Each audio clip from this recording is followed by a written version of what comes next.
Assalamualaikum warahmatullahi wabarakatuh. Selamat malam teman-teman semua yang sedang menyaksikan tayangan video ini.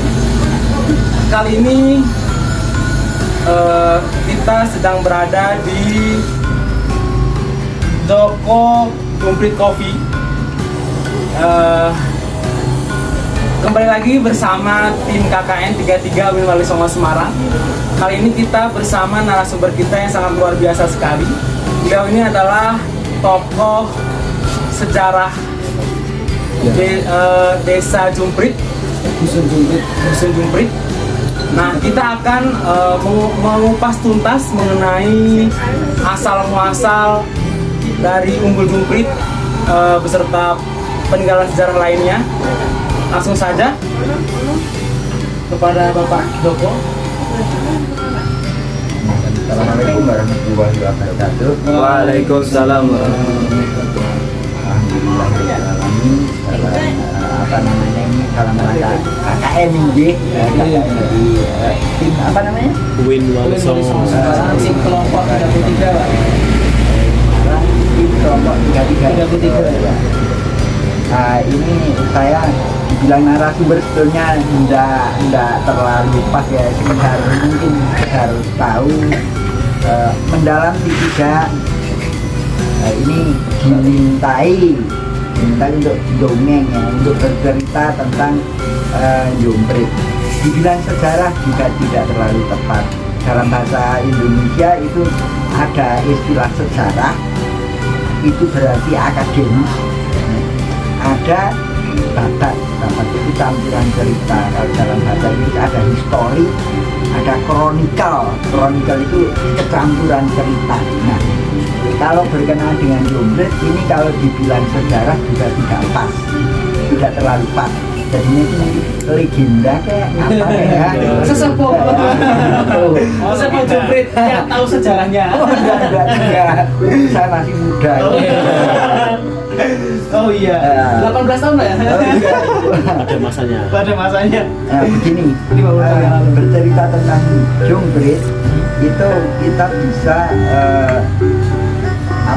yang bisa kita kemukakan adalah satu sumber tertulis yang menyebut tentang itu, yang satunya cerita lokal tentang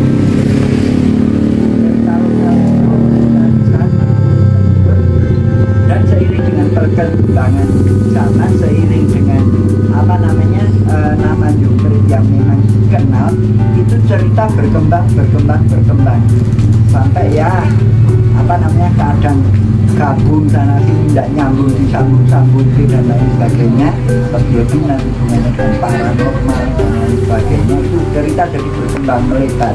Kalau tentang yang sumber tertulis, sekali lagi ini juga bukan sejarah kayak pada tanah Jawa, itu tidak bisa dibilang sejarah, itu campuran sejarah dengan cerita-cerita. Nah,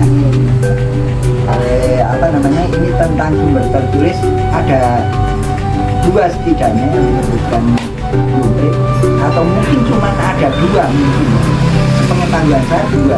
Yang satu itu yang sudah lumayan dikenal, itu adalah Serat Centini. Bagi saya itu adalah serat karya kesusastraan Jawa nomor 1 bagi saya, karena Serat Centini itu adalah buku yang tebalnya juga 12 jilid itu. Terus karya tadi hampir seperti reportase wartawan, dan itu buku ada buku keraton, ada beberapa versi. Nah, kalau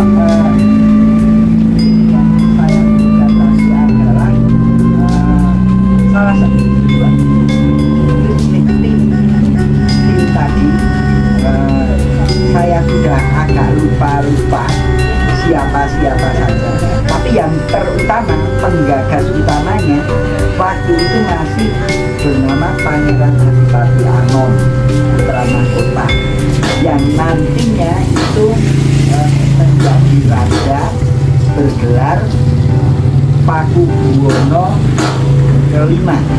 Nah, ini tokoh utama dalam penulisan Serat Centini. Serat Centini diterbitkan sekitar tahun 1830 sampai 1850-an. Itu penerbitannya ini buku. Terus latar belakang cerita yang berkenaan dengan Yubrit ini itu, atau secara keseluruhan Serat Centini itu berlatar belakang sekitar tahun 1630-an, yaitu zaman pemerintahan Sultan Agung Mataram. Sultan Agung itu cucu dari Panembahan Senopati pendiri Mataram Islam. Nah, itu cerita berawal dari runtuhnya Giri Kedaton di Jawa Timur. Giri Kedaton itu adalah Kasunanan Giri Kedaton itu kalau yang kita kenal sebagai Sunan Giri itu Giri satu. Tapi setelah itu ada beberapa yang yang tetap memakai nama Giri. Tulisan-tulisan juga disebut Sunan Giri. Nah, itu Giri satu itu yang kita kenal Wali Songo. Terus ada lagi namanya Giri Kedul atau Kidul, saya lupa urutannya. Ada juga Giri Sunan Giri Kawisbowo. Ada lagi Sunan Giri Prapen. Nah, Giri yang dimaksud dalam ini cerita Serat Centini ini kalau tidak salah itu yang Giri Prapen, kalau tidak salah. Nanti tolong koreksi ini ya. Nah, ini buku bercerita tentang runtuhnya Giri diserang oleh Sultan Agung Mataram. Karena Sultan Agung Mataram itu merasa dirinya gengsinya sebagai penguasa Jawa, itu dia punya pesaing-pesaing yang satu keturunan para wali, dua kalau yang berupa kerajaan kayak Banten, Cirebon, pesaing-pesaing dari Mataram. Nah, ini penghancuran Giri salah satunya juga dalam rangka membesarkan Mataram sebagai satu-satunya penguasa di Jawa. Tuh. Nah, ketika serang putra-putra Giri itu lari dari keraton Giri Kedaton. Yang pertama itu kalau tidak salah namanya Jayeng Rogo atau Jayeng itu yang paling kakak, yang nantinya itu jadi tokoh besar juga dalam dunia dunia mistik Jawa, bernama Syekh Amongrogo. Syekh Amongrogo ini ada buku tersendiri tentang Syekh Amongrogo. Itu suluk Syekh Amongrogo itu nanti dia itu jadi tokoh yang hampir sama dengan Sesuci Jenar, yang karena dia sudah bosan hidup, dia justru mengajarkan ilmu. Terus dia itu karena sudah bosan, dia mengajarkan supaya ditangkap. Akhirnya dia ditangkap oleh Sultan Agung, nanti dibuang di Laut Selatan dengan dibebani batu dengan dua-dua. Saya Amongrogo ceritanya kurang lebih hampir sama dengan kematian Sesuci Jenar. Nah, ini yang paling kakak. Ini keluar duluan. Jalurnya kalau tidak salah itu jalur utara, daerah Kendal Pantura, sampai di Banten. Saya ingat saya sampai di Banten. Terus adik-adiknya ini menyusul. Adiknya ini kalau tidak salah ada 3 orang. Ini tadi keliru antara Jayeng Rogo dengan Jayeng tadi. Terus yang satunya saya lupa. Yang satunya cewek bernama Niken Tembang Laras. Niken Tembang Laras punya pamomong, yang momong dia itu bernama Centini.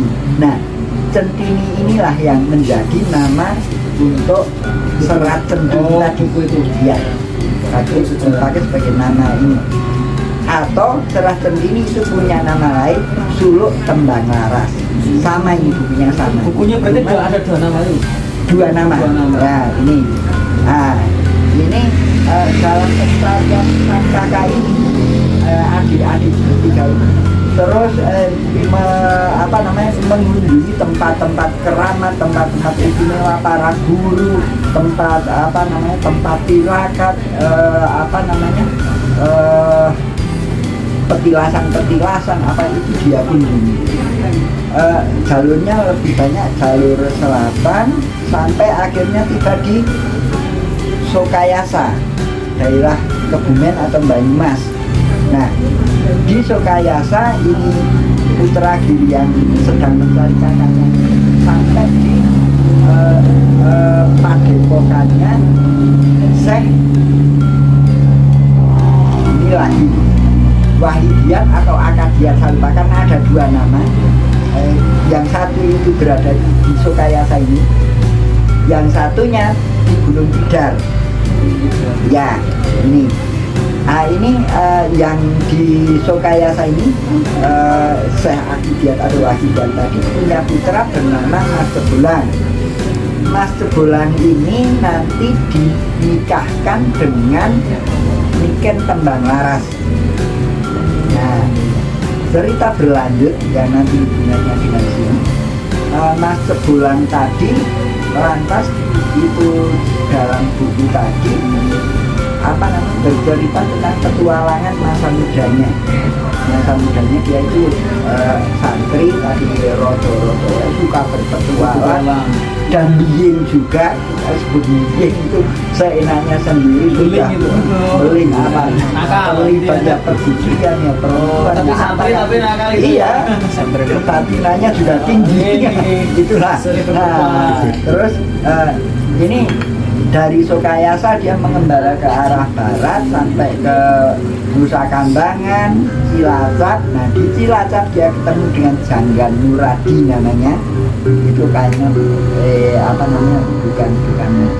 bukan Islam itu kayaknya. Janggan Nuradi ini karena sebutan Janggan itu biasanya itu bukan untuk penyebutan tokoh-tokoh Islam. Ya, tokoh Islam mereka zaman itu kan Pak Syekh saja kan ya Pak. Nah, ini Janggan Nuradi ini ya orang yang lumayan biasa lah. Mas Cebolang ini diikuti oleh kalau 3 orang atau 4 orang penderek. Kayak kalau di wayangan itu Punokawan, jadinya Mas Cebolang hampir kayak Arjuna, Punokawannya kayak Petruk Galen Bagong Semar, kayak gitulah. Namanya Nurwitri Purwowiryo, yang Nurwitri Purwowiryo, Nuridin, yang satu saya lupa. Ataukah cuma 3 saya lupa ya? Tidak masalah ya. Oke. Nah, sampai di situ saya ketemu dengan Janggan lagi di Cilacap.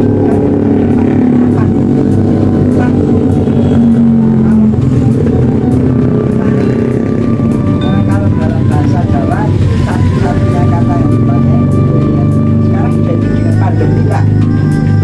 Tapi pandemi apa itu tidak jelas. Dia pakai grup, pakai grup. Sedang terjadi pamannya orang itu. Gambarannya kalau di pewayangan itu sering dibilang orang sore sakit pagi, orang pagi sakit.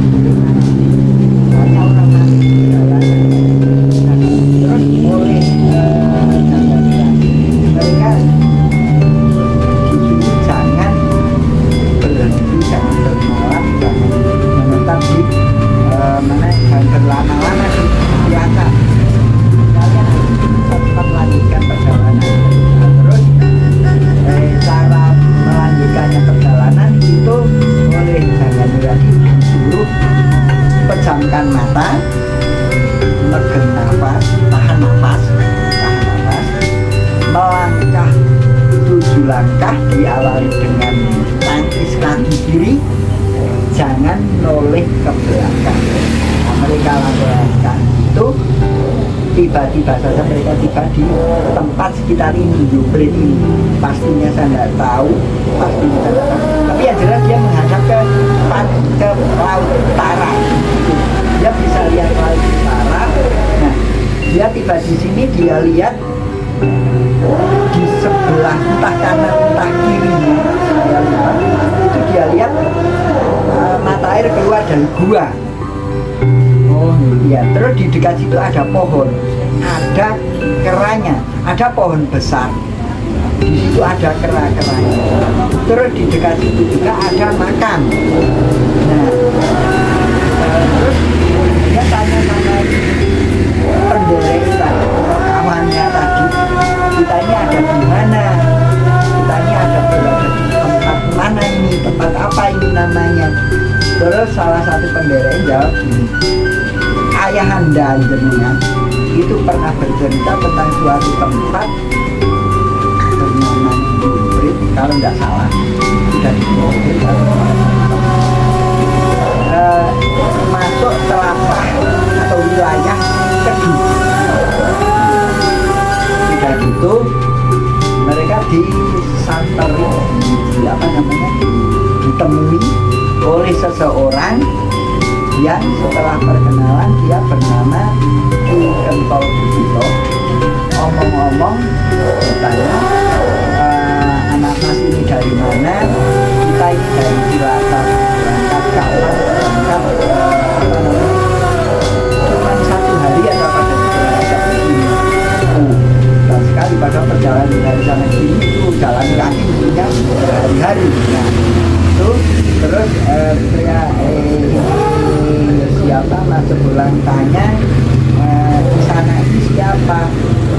Saya adalah kita menjawab, saya adalah kuncen atau juru kunci dari tempat ini. Tempat ini tempat apa? Ini tempat untuk menepi, untuk silangkap.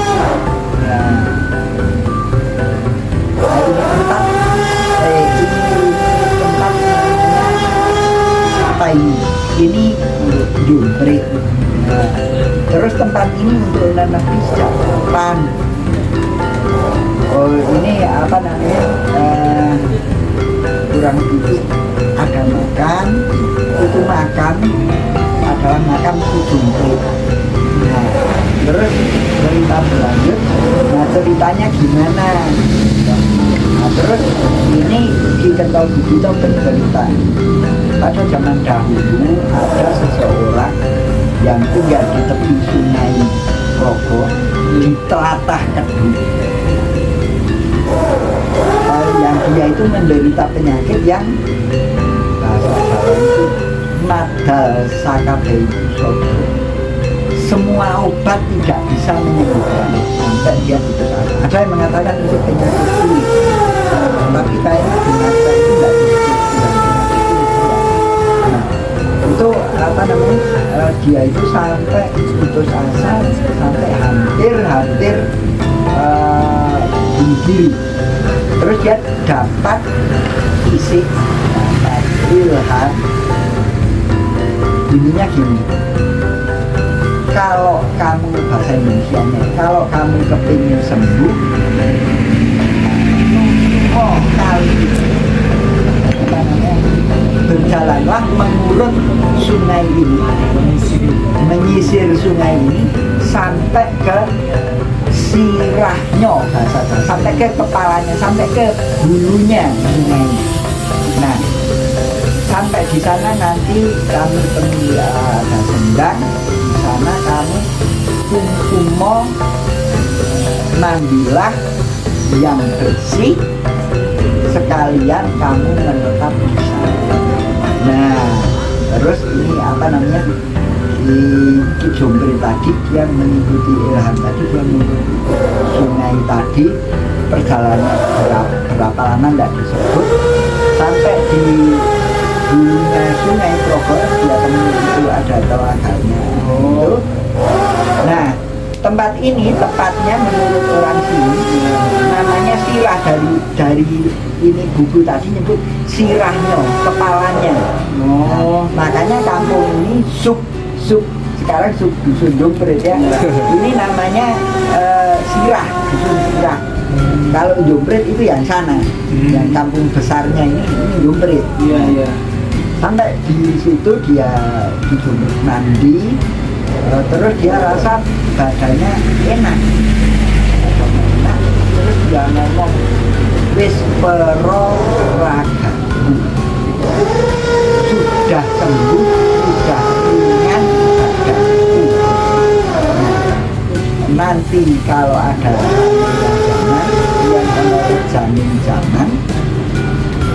kapan kali pogo.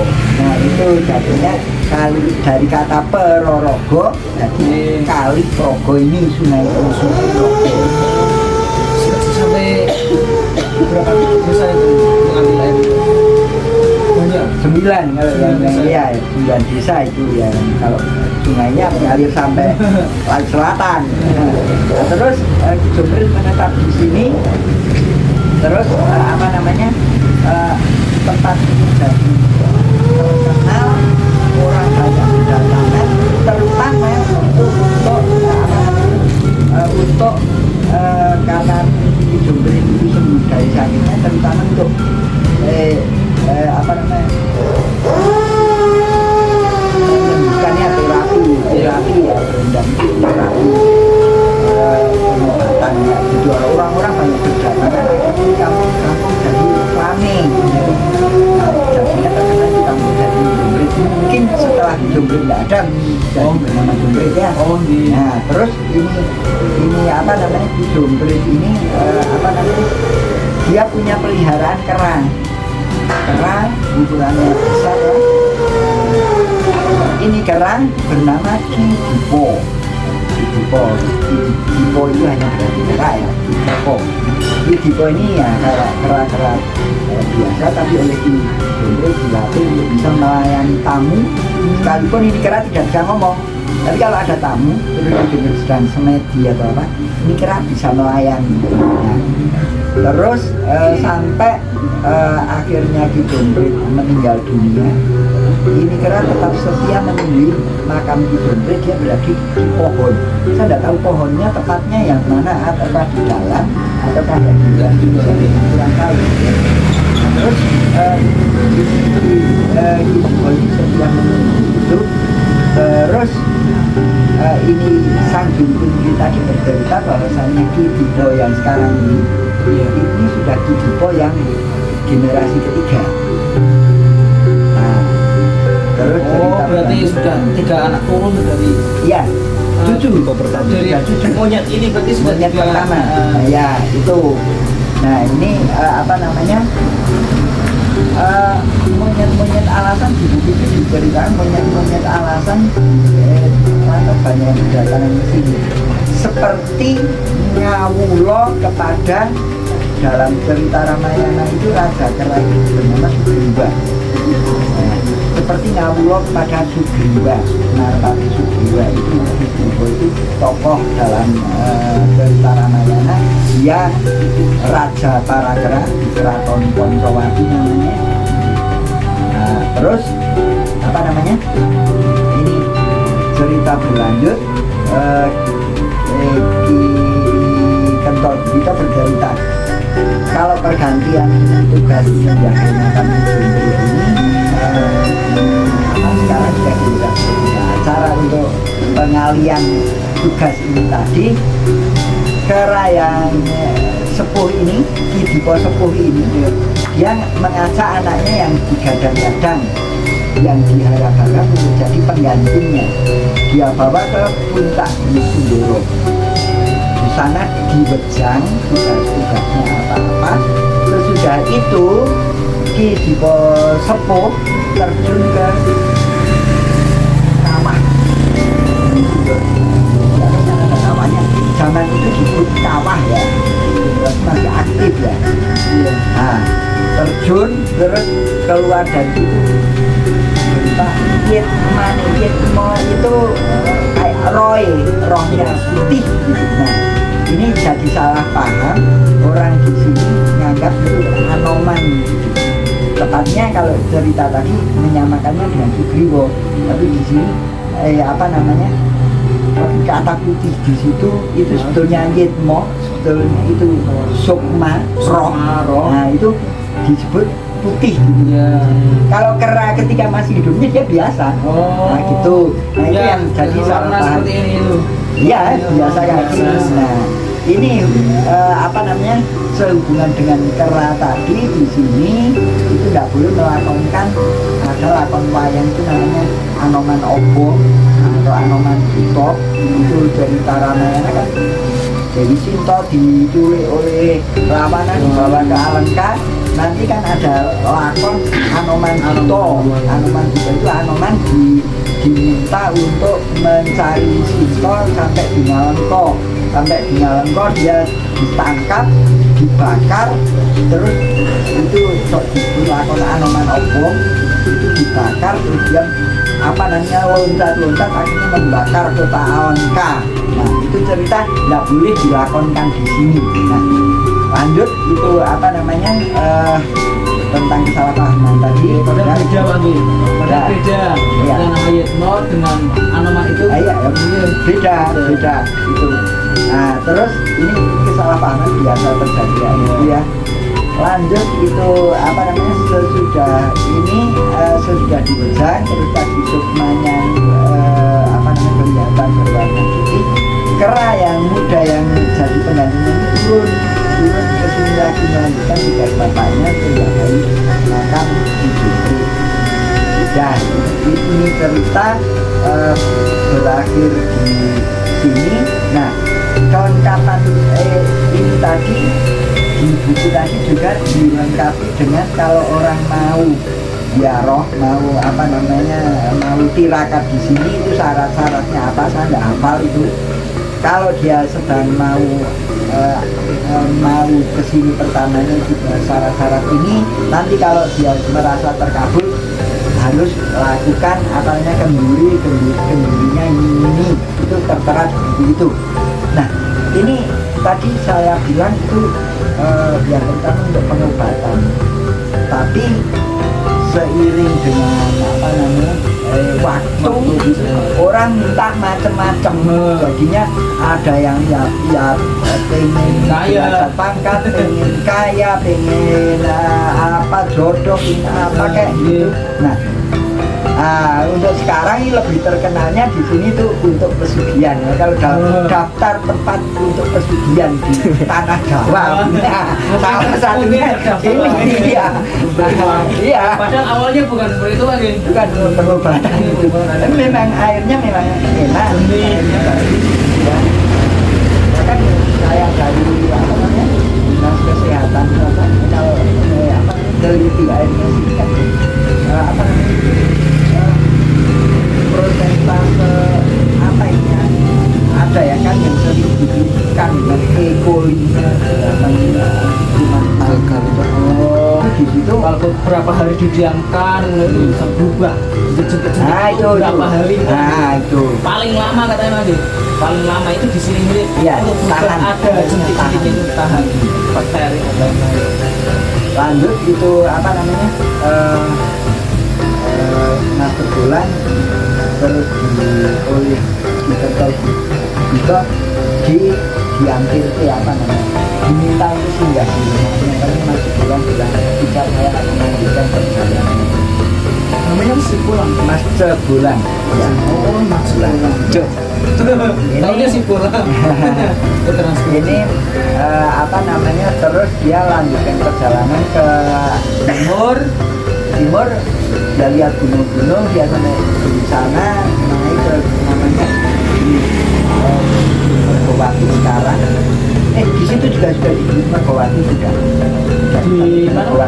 Mergowati itu masuk wilayah kalau ndak Jumo Kedu ya Jumo mungkin. Nah, sampai di situ ada tempat namanya Gunung Jaran. Nah, dia naik ke situ ketemu dengan Ki Lebda Swanindo yang ditugaskan oleh Raja Mataram, Sultan Mataram untuk memelihara kuda-kuda yang digunakan oleh prajurit Mataram.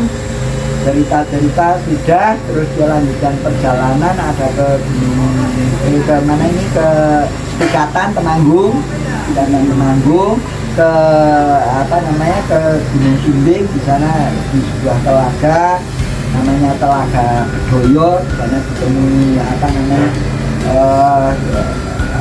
sing bau rekso di sana namanya Ki Tanding dengan Nyi Rantang Sari. Nyi Rantang Sari ini dulunya adalah penari dalam bahasa Jawa, Doyo Majapahit, menari Majapahit, makanya telaganya disebut Telaga Doyo, itu awet muda. Tuh. Tapi sekarang salah, penulisan bahkan dinas pariwisata atas saya kira salah, memang mereka juga tidak terlalu paham sih.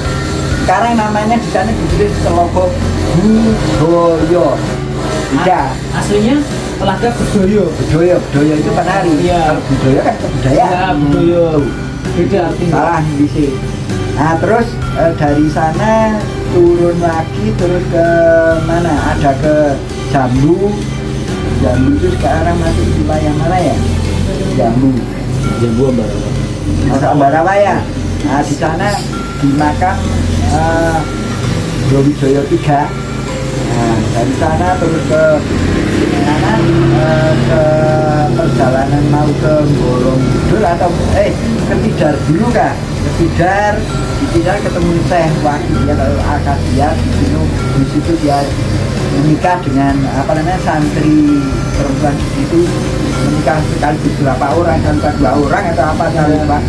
Terus langsung dicerai, tapi di situ cara peningkatan pengajarannya di situ hukum-hukum Islam tentang talak, cerai dan sebagainya itu di situ dikemukakan. Jadi itu buku memang ketika bicara tentang hukum Islam benar-benar nyambung. Iya, benar-benar penulisnya memang ahli. Tentunya naskah-naskah lama yang Jadi sinkron ya, Pak? iya, tentang batina Jawa juga dengan ahli-ahlinya, tentang pewayang.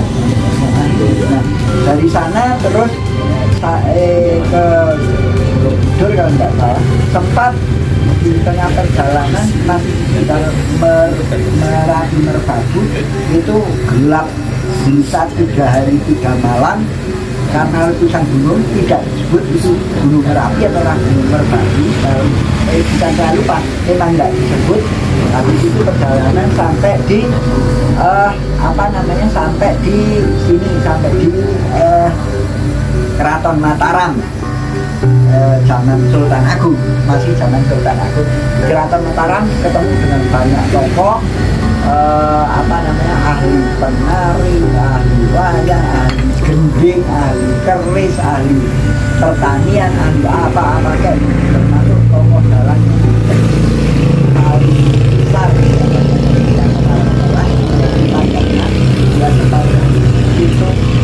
Terus juga ini salah satunya juga ini yang konotasi jelek dari Serat Centini adalah Kamasutra Utama. Kenal Kamasutra? Kamasutra adalah ilmu tentang seks. Nah, ini tentang begitu juga disebut di Selat Centini lengkap detail. Tuh.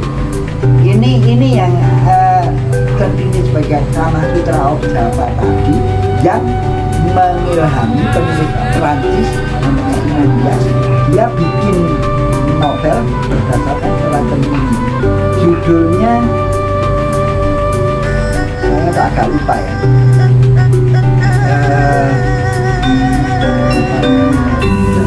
Ini gini ya. Kenapa ini bisa Centini itu disebut Kamasutra? Ini ada di bagian situ itu yang perkawinan antara yang kawin kata yang tadi membawa bulan itu dia menikah, dia tidak sentuh istrinya sampai 4 bulan. Terus di situ wejangan selama 4 bulan dia wejan istrinya. Terus setelah itu dia sentuh istrinya. Nah, yang dengar ini wejangan, adalah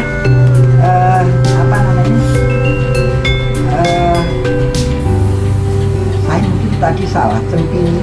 Centini ini anunya tembang laras atau yang ini ya tembang centini ini pembantu yang dia dengar wejangan tadi apa wejangan saya among rogo dengan istrinya atau apa sampai dia tuli dengar.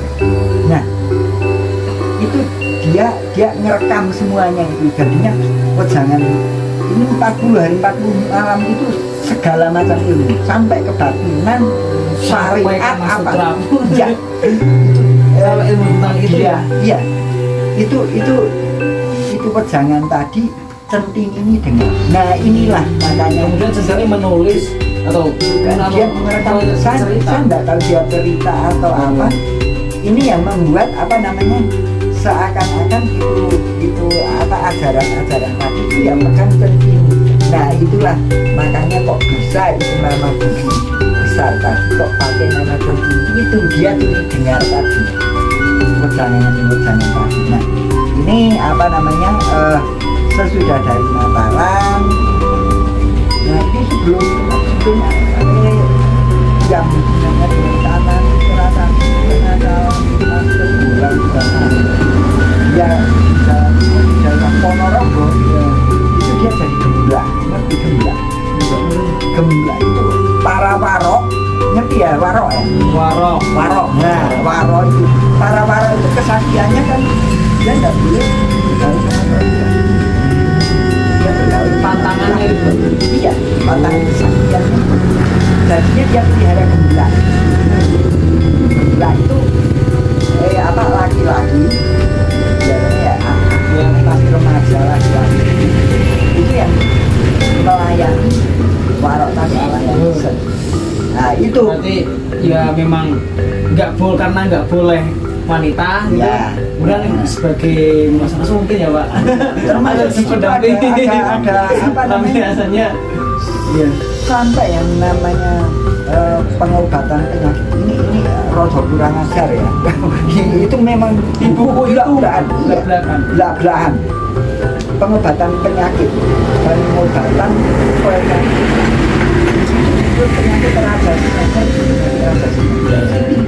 sifilis. Nah pengobatannya gimana? Ada dua. Ini para penderek dari Mas Bulan tadi salah satunya kena hidup karena sembarangan. Terus cara pengobatannya apa namanya? Kok kenakal sih? Satu itu dia harus bergaul secara sehat dengan anak perawat. Dia kasihan harus artinya apa? Saya lupa. Kalau nggak salah sama kuda. Serat centini itu makanya serat centini itu sampai disebut kayak gitu, disebut Kama Sutra Jawa karena itu belak-belakan dalam ngomong kayak gitu. jadi obat pun yang memang obatnya harus seperti itu Iya. disebutkan ya Pak. Itu apa namanya ini terkenalnya itu serat centini yang lebih orang jadi Jika arah situ Pak. iya. Nah, Ada itu. kalau sejarahnya malah tersampingkan mungkin. Tapi ini yang jadian itu orang Jawa itu memang melihat dunia itu lengkap ya, lengkap. Jadinya orang itu apa namanya sisi itu ya ada, sisi seninya ada, kebatinannya ada, syariatnya ada. Orang Jawa itu ada gitu. Jadinya semuanya yang ada di dunia ini kayak apa kayak udah dari Mataram dia kembali ke Sokayasa. Nah cerita tentang Jompret yang satu sumber centini itu tadi cerita. Tapi ingat ini centini itu ada beberapa versi dan versi yang lain saya tidak terlalu kenal. Nah ini sumber tertulis dua sumber tertulis itu tulisan orang Belanda Kalimantan sudah diterjemahkan ke bahasa Indonesia itu tulisan tahun 1920-an judulnya Dunia Mistik Orang Jawa. Itu buku memuat makhluk-makhluk halus Jawa itu apa namanya ratusan makhluk halus Jawa Banaspati apa ya kayak gitu disebut semuanya menyebut juga apa namanya tempat-tempat keramat, Nggih. barang-barang keramat, keris, kayu-kayu keramat kayak gitu. Itu disebut salah satunya Tempat disebutkan keramat, ini tempat ya keramat. di tempat keramat. Di situ ada sungai bawah tanah yang berasal dari Gunung Pleret sana, yang terletak antara Dieng dan Gunung Sindoro, dan itu menjadi keramat karena sungai bawah tanah tadi muncul di suatu tempat, muncul di sebuah gua di suatu tempat bernama Cumprit. Cumprit bukan Jumprit ya, tapi ini mungkin pergeseran kita. Saya kira itu buku nyebut-nyebut tentang ini karena penggambarannya persis Gunung Pleret di sana, Sindoro, Dieng sana. Penggambarannya persis. Satu-satunya nama yang dekat dengan nama Jumprit adalah Jumprit. Yang dekat dengan Jumprit adalah Jumprit. Nah ini lanjut. Ini dua buku, dua sumber tertulis.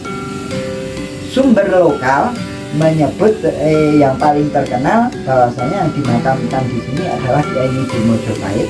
Dia itu adalah seorang ahli nujum, seorang penasihat dari Bri Kertabumi atau Brawijaya V, yang karena Brawijaya V itu masuk Islam, dia dia tidak suka, terus dia pilih pergi, tapi sebelum pergi dia minta kenang-kenangan kepada Prabu Brawijaya. Saat itu orang Hindu biasa rambutnya panjang. Kalau orang mau masuk Islam kayak cerita tentang kali untuk ketemu yang Yudhistira itu kan dipotong rambutnya. Nah itu juga dia minta oleh karena Brawijaya masuk Islam, tangan rambut dia minta bahwa sampai di sini dia dia buang itu rambut. Jadinya ada yang mengatakan itu sebetulnya dengan rambut saja. Ada yang mengatakan itu ya. Rambut bahasa Romo ini kan kemo. Nah, ada kata sakti tadi, saya tidak tahu persisnya bagian mana. Itu namanya alas si remo, dari kata rikmo tadi. Rambut dibuang karena orang sakti, rambutnya jadi hutan ya. Tak benar tak. Disebar itu Ya. jadi pohon satu-satunya. Iya. Terus Timun pas. itu cerita tentang Jumprit yang bisa saya kemukakan. Selanjutnya kalau dihubungkan dengan Waisak, kalau itu adalah peristiwa dimulai tahun 90-an ke sini. Terus kalau ditanyakan katakanlah apa yang ada di situ, itu patung-patung tadi itu ada patung Buddha, itu jelas dari kalangan Buddha ya. Ada patung Semar itu disamakan dengan Sopawon, disamakan inilah Kiai Nujum Mojopahit. Itu di bawahnya namanya Semar, itu ada patung Semar di bawah, di atas juga ada. Terus pengambilan air suci, di sana ada patung Bima dililit ular. Itu dalam cerita Dewa Ruci. Bima disuruh mencari banyu suci Perwitosari dalam cerita pewayangan Dewa Ruci. Nah ini juga agak sama dengan ini ya, pengambilan air suci. Kalau dalam cerita wayang, Bima mencari banyu suci Perwitosari. Nah, itu. Berarti kalau dari sumber yang Anda temukan tadi kan belum tidak begitu menyinggung tentang Mojopahit ya, Pak. Jadi kan Sumber tertulis? Enggak ya. Enggak. Karena tadi ya memang dari Mataram dan beliau berpetualang sampai ke sini untuk diceritain oleh orang sini ya Pak. Iya. Yang namanya siapa yang berpetualang tadi? Mas Tebulan. Mas Cebulan. Ceritani oleh Ki Ketong. Dan gurunya seperti ini dan memang tidak menyangkut soal Majapahit Tidak. Kalau dari cerita tadi asal usul sini penamaan Trogorgala itu kan berarti berkisar di zaman Sultan Agung tambah generasi ketiga ke atas. Iya. Jadinya itu mungkin tahun 1000 Ya Majapahit masih ada sih. Mungkin juga hampirnya Majapahit kan 1400 Memang berapa ya? kan ini kok maksudnya Islam lah kayak gitu. Iya. Ya, Islam dan dikembangkan 13 itu akhir dari Majapahit. Iya. 13.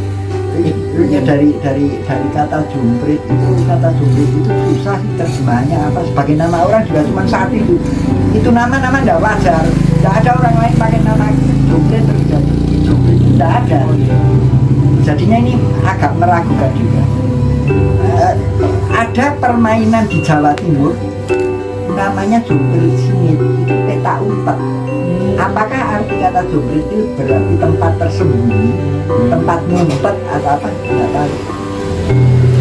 Kata jumprit sebagai nama dusun juga cuma ini.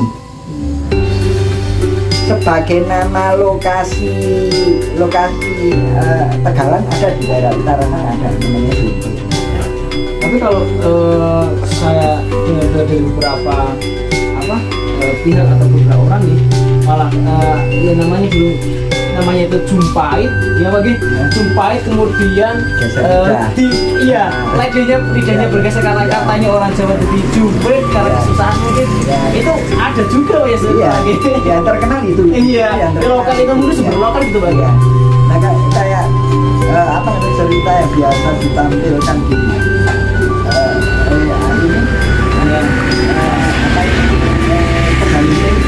Pegaluting itu kan saya bukan anggota Pegaluting, tapi waktu itu saya sudah tahu cerita jumprit dan tertulis sudah tahu, dan itu pernah tak bikin saya utusan desa wisata untuk lomba desa wisata di Banjarnegara. Paksa harus bikin Sindratari cerita tentang daerah sini. Saya bikin yang versi Seraten Lintas. Oh. Nah itu dengan hiasan sedikit. Ya berarti itu. Kalau yang ditampilkan di Jara itu menurut versi dari Bapak Seraten Lintas. Oh, ya. Nah, ya. terus itu saya sudah tahu lama kan. Ya. Terus di sini kebetulan saya pernah ke rumah ya. Iya pernah ya. Di rumah itu ada kuluk-kuluk itu, mahkota ada kan. Nah itu saya dulu suka bikin kayak gitu, mahkota gitu. Terus saya bikin salah satunya itu yang sekarang dipakai untuk Prabu Brawijaya di yang Jalpeng, yang oren itu ya, Simbah. Ya, bukan yang itu, yang mahkota tinggi. Nah itu mahkota tinggi kan saya yang bikin. Iya, itu saya yang bikin. Itu saya bikin bisa bagus itu, terus saya milih anak-anak latihan kuda lumping. Terus tak bilang, tak kasih ini mahkota, tak kasih sumpingnya juga, tak kasih kalungnya juga, tapi bikin cerita tentang jumprit. Tapi saya enggak kasih cerita versi saya ini tadi, versi Seraten ini enggak saya kasih. Pokoknya harus bikin tak kasih ini, mereka bayar. Terus mereka bikin versi yang itu. Oh berarti ada pergeseran juga versi, Iya. tapi kemudian ditransformasikan ke jaranan itu Pak? Iya, jadinya itu cerita bahkan mirip itu karangan anak-anak sendiri. Itu gabungan biasa itu. Kalau real murni tidak, real murni dari asli cerita lokal juga enggak, ya. Terus dari buku juga enggak gitu. Tapi itu dari waktu ke waktu entah berapa ratus tahun lagi itu dianggap benar bisa tidak masalah. kita Tapi apakah juga bisa mungkin Pak ketika punya versi sambil ngopi Pak, sambil ngopi.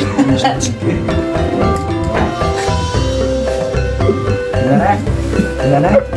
Ya sambil ngopi para pemirsa dimanapun Anda berada, ini kopinya Pak Joko, Joko Jumprit Kopi.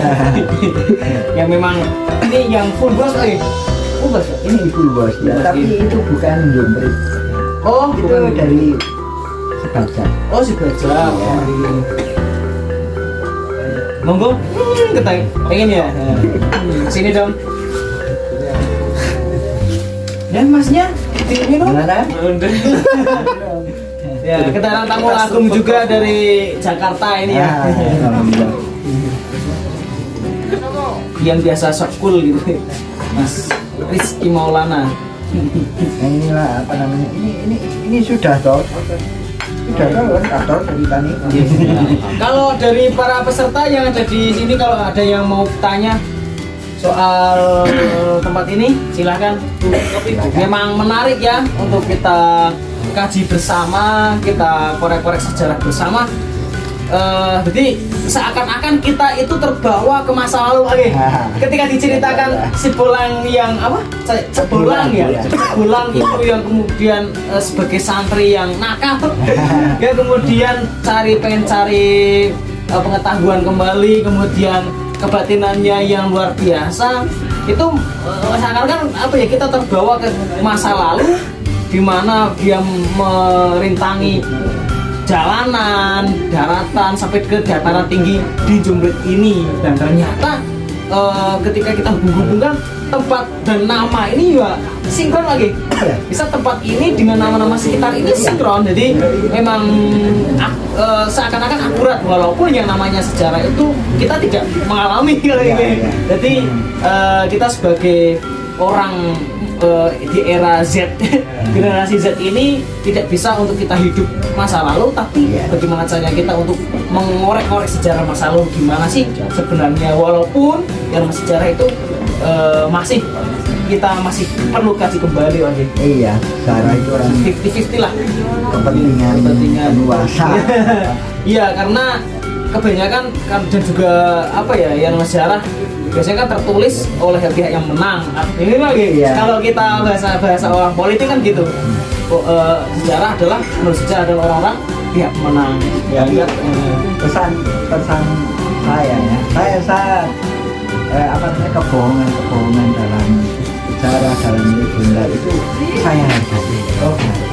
Disitulah apa namanya, khayalan, imajinasi orang Jawa itu tinggi, Luar biasa. Simbolik banget, kayak Seni banget tuh. Iya, itu apa namanya, melampaui. Kalau orang yang kayak orang-orang luar ya kering lah.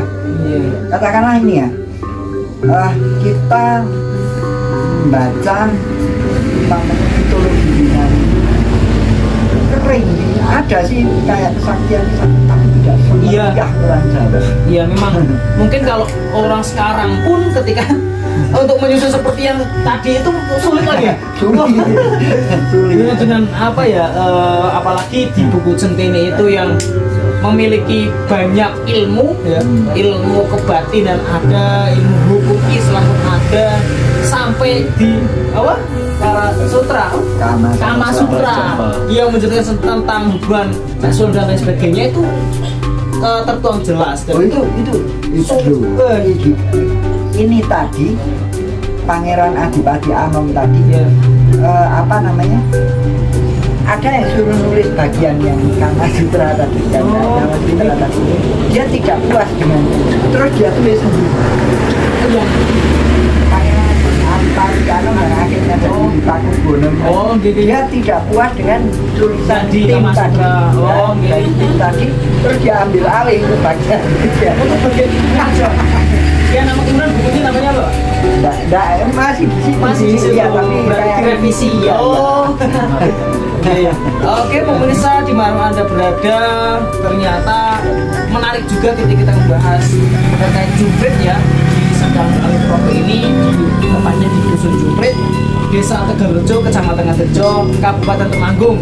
Dari KKN kami, KKN Mandiri Misi Khusus UIN Wariswa Semarang kelompok 33, alhamdulillah sudah dapat banyak tambah ilmu pengetahuan Pak terkait sejarah, sejarah dari Jombret ini. Terima kasih Bapak, dan semoga sejarah ini akan terus berkembang dari masa ke masa Hasan. Oke, akan semakin dilestarikan apa itu dari tempat yang kita kenal sebagai Umbul Jumprit ini Pak Anggi. Semoga yang belum sampai ke tempat ini silahkan jalan-jalan ke tempat ini dan jangan lupa mampir di di depan dari Umbul Jumprit ini. Dan kalau ingin tanya-tanya sekitar Jumprit ya hubungi nomor di bawah ini ya. Oke, mantap, siap, semangat. Kiranya begitu saya Ulil Absor dan Muhammad Rizky Maulana. ya sebagai pembawa acara kita pada hari ini, mohon maaf jika banyak kekeliruan kata dari kami untuk memimpin acara. Mohon maaf dari kami. Wallahul muwaffiq ila aqwamit thoriq. Wassalamualaikum warahmatullahi wabarakatuh. Waalaikumsalam warahmatullahi wabarakatuh. Ya.